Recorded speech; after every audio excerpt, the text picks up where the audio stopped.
Good morning प्यारे विद्यार्थियों। आज हम बीए पार्ट फर्स्ट और थर्ड के अंतर्गत सामान्य हिंदी में पढ़ेंगे उपसर्ग। उपसर्ग किसे कहते हैं, कैसे उपसर्ग से शब्द बनते हैं और कौन कौन से उपसर्ग होते हैं, इसकी अपन यहाँ चर्चा करेंगे।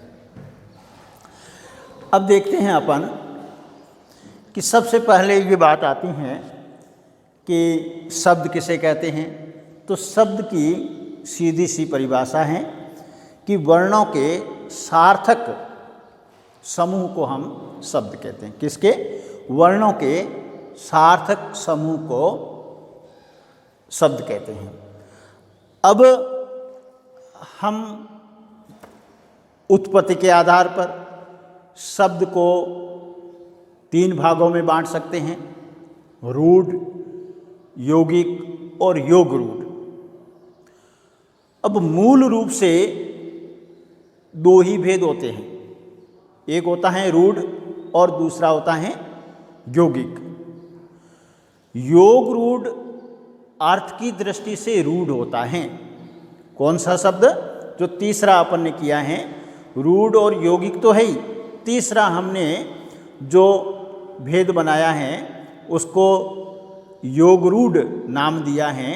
योग रूढ़ शब्द जो हैं अर्थ की दृष्टि से वह रूढ़ होता है, रचना की दृष्टि से यौगिक और योग रूढ़ समान होते हैं। अब देखते हैं हम इसको, रूढ़ के हम खंड नहीं कर सकते हैं। क्या नहीं कर सकते हैं? खंड।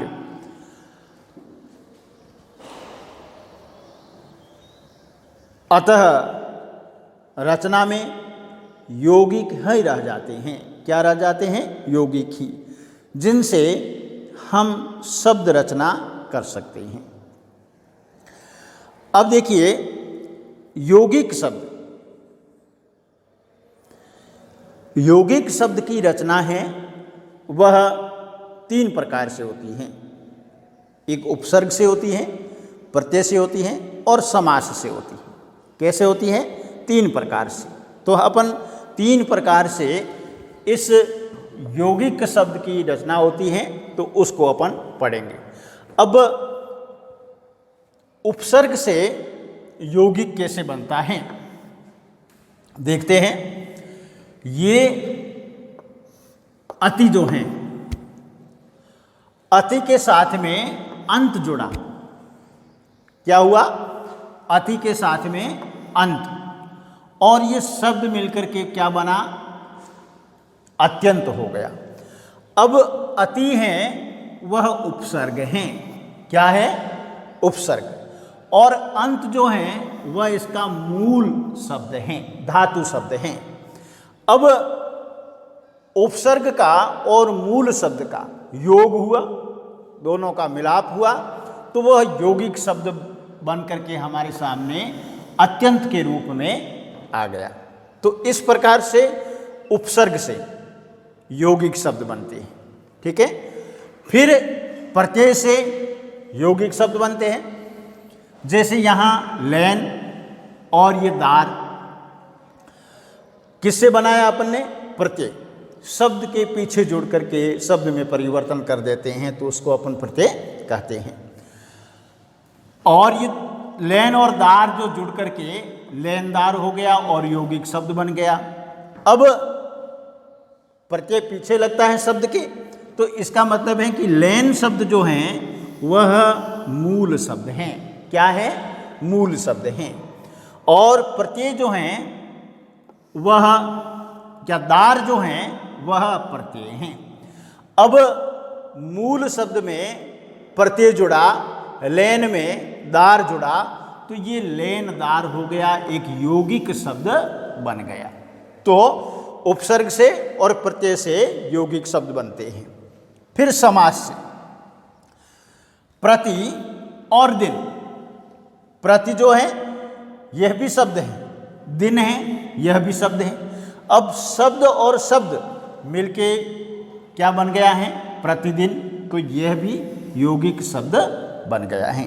तो समास से, प्रत्यय से और उपसर्ग से, तीनों से मिलकर के हमारे यह यौगिक शब्द बनते हैं। अब देखिए, उपसर्ग और प्रत्यय से मिलकर के भी यौगिक शब्द बनते हैं। जैसे स्व उपसर्ग हैं, तंत्र मूल शब्द हैं, और इस तंत्र के पीछे क्या जुड़ गया है? ता प्रत्यय लगा है, तो ये हो गया स्वतंत्रता। तो ये स्वतंत्रता जो है वह उपसर्ग और प्रत्यय से मिलकर के एक यौगिक शब्द बन गया है। फिर दो प्रत्ययों से भी मिलकर के भी यौगिक शब्द बनता है। समझ, दार और ई, क्या है? इसमें दो प्रत्यय लगे हुए हैं। दार भी प्रत्यय हैं और ई भी प्रत्यय हैं। अब दो प्रत्ययों से मिलकर के ये समझ जो मूल शब्द था, उसके आगे एक प्रत्यय लगा दार, दूसरा प्रत्यय लगा ई, और दो प्रत्यय लगा करके समझदार बना, और फिर समझदार से क्या बनी? समझदारी बन जाती हैं। तो इस प्रकार से दो प्रत्यय मिलकर के, दो उपसर्ग और प्रत्यय मिलकर के इस प्रकार से यौगिक शब्द बनते हैं। अब देखिए, हम मूल विषय पे आते हैं। हमारा मूल विषय क्या है? उपसर्ग हैं। अब उपसर्ग हम किसे कहेंगे? उपसर्ग उप का होता है अर्थ समीप, पास में आना। ठीक है, समीप, पास में आना। सर्ग का अर्थ आता है सृष्टि करना, रचना करना, सृष्टि करना। पास में आकर के कुछ उस शब्द में परिवर्तन करना, नए शब्द की सृष्टि करना, यही हमारा उपसर्ग है। देखिए, इसका अर्थ ये हुआ, समीप और सृष्टि दोनों को अपन लेते हैं, तब इसका अर्थ ये होता है किसी शब्द के समीप आकर नया शब्द बनना उपसर्ग हैं। किसी शब्द के समीप आकर के नया शब्द बनाना ही उपसर्ग हैं। हम इसको परिभाषा में इस प्रकार बांट सकते हैं, जो शब्दांश शब्दों के आदि में, जो शब्दांश शब्दों के आदि में यानी प्रारंभ में जुड़कर उनके अर्थ में कुछ विशेषता लाते हैं, अर्थ को कुछ विशेष बना देते हैं, वह उपसर्ग कहलाते हैं। अब देखिए, यहाँ हम उपसर्गों की बात करते हैं, तब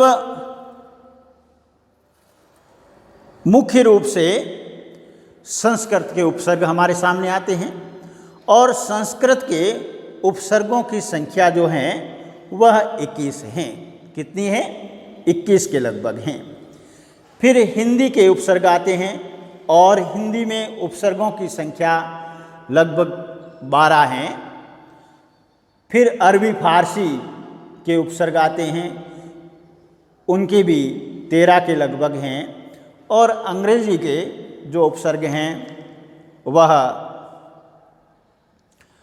6 या 7 हैं। इस प्रकार से हम कुछ उपसर्गों का यहाँ जिक्र करेंगे। सबसे पहले हम लेंगे संस्कृत के उपसर्ग। अब एक और चर्चा करनी बाकी थी, जैसे अपन ने कहा ना कि जो शब्दांश शब्दों के आदि में जुड़कर उनके अर्थ में कुछ विशेषता लाते हैं, परिवर्तन कर देते हैं, तब हम उसको उपसर्ग कहते हैं। जैसे एक शब्द है हार, और हार का अर्थ होता है पराजय। क्या होता है? पराजय। किंतु इसी शब्द के आगे हम प्र शब्दांश जोड़ देते हैं, उपसर्ग जोड़ देते हैं, तब वह क्या हो जाता है? प्रहार हो जाता है। और प्रहार का अर्थ क्या होता है? चोट करना। इसी प्रकार से इसी में अपन आ जोड़ने पर वह क्या हो जाता है? आहार हो जाता है। आहार का क्या अर्थ होता है? भोजन करना। हार में आप उपसर्ग लगाएंगे तब वो आहार हो जाता है और आहार से भोजन की ओर संकेत हो जाता है। अब देखिए, इसी हार में हम सम उपसर्ग जोड़ेंगे तब वो होगा संहार, और संहार का अर्थ क्या होता है? विनाश। और इसी में यानी हार में ही हम वी उपसर्ग लगा देंगे तो वह हो जाता है विहार, और विहार का अर्थ होता है घूमना। तो इस प्रकार से कई सारे प्र से हमने शब्द बनाए, आ से बनाया, सम से बनाया, वी से, और उनका अर्थ भी जो है वह अलग हो गया। तो इस प्रकार से ये कह रहे हैं कि शब्द में कुछ परिवर्तन आ जाता है और उस शब्दांशांग को हम क्या कहते हैं? उपसर्ग कहते हैं। अब जो हैं हम सबसे पहले पढ़ेंगे संस्कृत के प्रमुख उपसर्ग कौन से हैं। अब देखिए, संस्कृत में अपन ने चर्चा की 21 उपसर्ग होते हैं। अब सबसे पहला आता है अति। अति का वैसे अर्थ होता है अधिक। क्या होता है? अधिक। अब ये क्या बन गया? अत्यधिक। अति प्लस अधिक क्या हो गया? अत्यधिक। अब अत्यधिक में अति उपसर्ग हैं। अति प्लस अंत, तो यहाँ पर अति उपसर्ग हैं अत्यंत में। ये हैं रिक्त मूल, और इसके आगे क्या लगा दिया? अति, तो ये होगा अति रिक्त। इस प्रकार से अति उपसर्ग लग गया। अधि, अधि का अर्थ है ऊपर या श्रेष्ठ। जैसे कार में अधि लगा, अधिकार हो गया। पति में अधि लगा करके अधिपति हो गया। नायक में अधि उपसर्ग से अधिनायक हो जाता है। फिर है अनु। अनु का अर्थ होता है पीछे, और इसी से बना है अनुचर, जो पीछे पीछे चलता है, या सम्मान रूप से। चर में अनु उपसर्ग लगा करके अनुचर बन गया। कर्ण में अनु उपसर्ग लगाया तो ये अनुकरण हो गया, और सार में अनु लगा करके अनुसार बना दिया। फिर आता है अप। अप का अर्थ होता है बुरा या हीन। बुरा या हीन। अब देखिए, यश में अप लगा करके अपयश बना दिया। मान में अप उपसर्ग लगा करके अपमान बना दिया, और कार में अप लगा करके अपकार बना दिया। अब देखिए, अभी। अभी का अर्थ होता है सामने या चारों ओर या पास पास में, या तो सामने, चारों ओर या पास में। यहां शब्द है यान। यान में हमने अभी उपसर्ग लगाया, अब यान बन गया। ये है सेक। सेक में हमने लगाया अभी, अभिषेक हो गया, और ये अभिनय बन गया। फिर है औ। औ का अर्थ होता है हीन या फिर नीच। जैसे गुण अवगुण हो गया, नति अवनति हो गया, तार अवतार हो गया, तरण अवतरण हो जाता है। फिर आ उपसर्ग। आ का अर्थ होता तक या समेत, समूह, शामिल। जैसे जीवन। अब आजीवन, संपूर्ण जीवन की बात हो गई। गमन आगमन हो गया, और रक्षण से आरक्षण हो जाता है। फिर है उत। उत का अर्थ होता है ऊंचा या फिर श्रेष्ठ। जैसे गम में उद्गम हो गया, कर्ष में उत्कर्ष हो गया, उत्तम, उत्पत्ति। इसी प्रकार से इनमें उत उपसर्ग लगे हुए हैं। फिर है उप। उप का अर्थ होता है निकट या सदृश। जैसे देश उपदेश हो गया, पवन में उपवन बन गया, मंत्री से उपमंत्री बन जाता है। फिर है दुर। दुर का अर्थ होता है बुरा या कठिन। जैसे दुर्जन, जन में लगाया तो दुर्जन हो गया। गम में दुर्गम हो गया। दशा में दुर्दशा हो गया। चार में दुराचार हो गया, या आचार में दुराचार हो जाएगा। दुष् का अर्थ है बुरा या कठिन, ये एक ही चीज है। दुष्चरित्र, चरित्र इसका मूल शब्द है, और इसके आगे दुष् उपसर्ग है। साहस में दुस्साहस हो गया। कर में दुष्कर हो जाता है। निर का अर्थ होता है बिना या निषेध का भाव देने वाला। अपराध में निरपराध हो गया।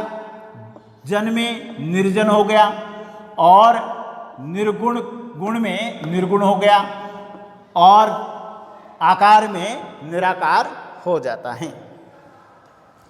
फिर ये निस का अर्थ होता है रहित या विपरीत। जैसे सार में निसार, तार में निस्तार, चल में निश्चल, और चत में निश्चित हो जाता है, चित्त में निश्चित हो जाता है। फिर नि उपसर्ग हैं, और इसका अर्थ भी नकारात्मक होगा, निषेध का भाव होगा। निवारण, निपात और नियोग। परा का अर्थ होता है उल्टा या फिर पीछे।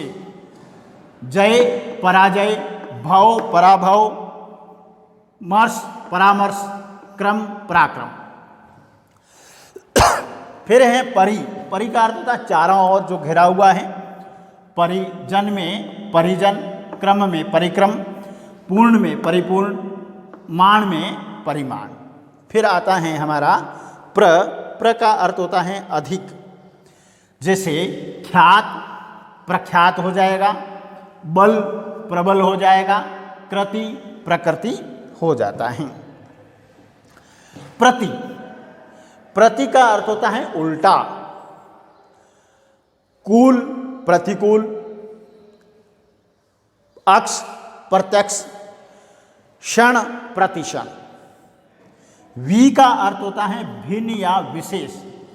जैसे देश का विदेश, लाभ का विलाप, योग का वियोग। सम का अर्थ होता है उत्तम या साथ साथ। क्या है? उत्तम या साथ में। जैसे कार संस्कार हो जाएगा, गम संगम हो जाएगा, तुष्ट संतुष्ट हो जाता है। फिर सु है, सु का अर्थ होता है अच्छा, जन सुजन, गम सुगम, पात्र सुपात्र। ये हमारे कुछ थे संस्कृत के उपसर्ग।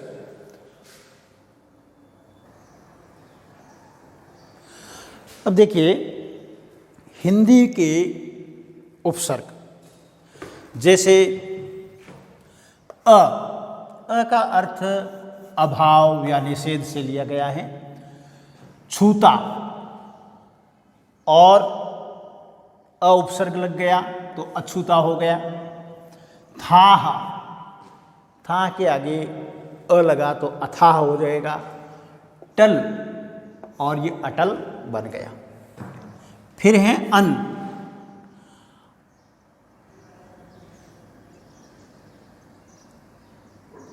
भाव के आगे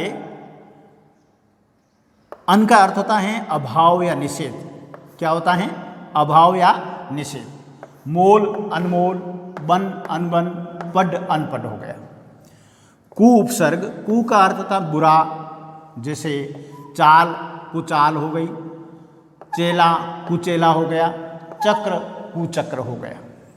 दू का अर्थ होता है कम या बुरा। जैसे दुबला, बला के आगे दू जुड़ गया, दुबला हो गया। लारा दुलारा, धारू दुधारू हो गया। नी का अर्थ यहाँ है कमी। जैसे गोड़ा निगोड़ा, डर निडर, हत्था निहत्था और निकम्मा। ओ का अर्थ हीन या निषेध से लिया गया है। जैसे गुण ओगुण, घर ओघर, सर ओसर, शान ओसान। भर का अर्थ था पूरा। जैसे भरपेट, भरपूर, भरसक। सु का अर्थ है अच्छा, जैसे सुडोल, डोल के आगे सु, सुडोल, जान के आगे सु, सुजान, घड़ के आगे सु, सुघड़, और फल के आगे सु, सुफल हो जाता है। अध का और आधा है आधा, अध यानी आधा, पका अध पका, कच्चा अध कच्चा, मरा अध मरा। उन का अर्थ होता है एक कम, जैसे 30, 29, 40, 39, 60, 59 और 70, 69 हो जाता है। पर मानी दूसरा या बाद का, लोक परलोक हो जाता है, उपकार परोपकार हो जाता है, सर्ग परसर्ग हो जाता है। फिर आता है बिन, बिन का अर्थ होता है बिना या निषेध, ब्याह बिन ब्याह, बादल बिन बादल, जाना अनजाना। फिर हमारे आते हैं अंग्रेजी के कुछ उपसर्ग, जैसे सब, और सब का अर्थ है अधीन या नीचे, जैसे जज, जज के नीचे जो दूसरे होंगे उनको कहेंगे सब जज। कमेटी, उसके पैरेलल दूसरी कमेटी बनेगी तो उसको अपन सब कमेटी कहते हैं। इंस्पेक्टर सब इंस्पेक्टर हो जाता है। उसी प्रकार डिप्टी का अर्थ होता है सहायक, डिप्टी कलेक्टर, डिप्टी रजिस्ट्रार। और फिर वाइस का अर्थ भी सहायक होता है, वाइस राय होता है, वाइस चांसलर होता है। जनरल का अर्थ होता है प्रधान, जनरल मैनेजर, जनरल सेक्रेटरी। ये चीफ का अर्थ होता है प्रमुख, चीफ मिनिस्टर, चीफ इंजीनियर। ऐसे हेड का अर्थ होता है मुख्य, जैसे हेड मास्टर, हेड क्लर्क आदि। अब हम आगे लेंगे अरबी फारसी के कुछ उपसर्ग।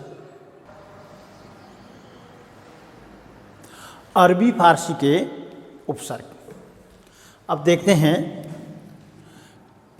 कम, कम का अर्थ होता है थोड़ा या हीन, जैसे जोर कमजोर हो गया, वक्त कम वक्त बन गया, अक्ल कम अक्ल हो गया। तो यहाँ थोड़ा या हीन का भाव महसूस होता है। खुश, खुश का अर्थ होता है अच्छा, जैसे नसीब खुश नसीब हो गया, खबरी खुशखबरी हो गया, हाल खुशहाल बन जाता है। फिर गैर उपसर्ग से, गैर का अर्थ होता है निषेध, हाजिर गैर हाजिर, कानूनी गैर कानूनी, मुल्क गैर मुल्क। फिर ना, ना का अर्थ होता है अभाव, पसंद नापसंद, समझ नासमझ और राज से नाराज। फिर ब उपसर्ग, ब का अर्थ होता है और या अनुसार, जैसे नाम बनाम, दौलत बदौलत, दस्तूर बददस्तूर और गैर बगैर।